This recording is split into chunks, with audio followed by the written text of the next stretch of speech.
In 2017, Zimbabwe celebrated with joy across the streets. We had finally rid ourselves of one of the world's longest-serving dictators. The heavy burden that had weighed on our shoulders for decades was lifted, or so we thought.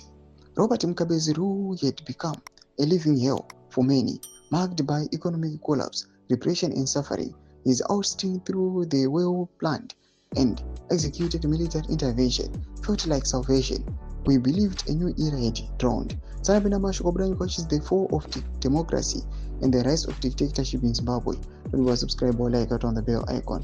The Second Republic started promisingly. Under President Emerson Mnangagwa, development became the rallying cry. Infrastructure projects surged. Economic reforms were introduced, and policies aimed to transform Zimbabwe into an upper-middle-income economy. Many saw him as the God-fearing anointed leader we had long yearned for, one who would deliver prosperity. But the turning point came with emergency of the slogan 2030 Chipo, meaning in 2030 he will still be there, or Mnangagwa will still be in power in 2030. A small group of wolves in sheep's clothing, senior figures within the ruling ZANU-PF party, pushed the phrase, framing it as a party resolution and a national aspiration. In reality, it masked a deeper agenda to extend Mnangagwa's tenure beyond the constitutional two-term limit ending in 2028. So a select few would continue looting public resources, while the majority remained mired in poverty. To achieve this, the plan required a two-thirds majority parliamentary majority to amend the constitution.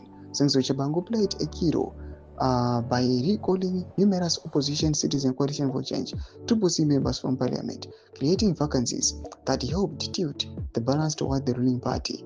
The 2031 Kwashitonga chance gained traction briefly before fading from public view. This butchering of the constitution is a road to disaster. Justice Minister Ziyambe, who is spearheading these amendments, is acting as a traitor who's worse than Judas Iscariot. In the eyes of many, he and his allies delude themselves into thinking they can succeed without consequence, but they are gravely mistaken. The gods of the land are watching. The cries of the suffering Zimbabweans echo through the forest, and the heavens are listening. A time bomb is ticking. Their insatiable hunger for power will soon backfire spectacularly. Why not allow a proper referendum so that people can decide? Let the masses, not a greedy few, disguised as development, championed have the final say.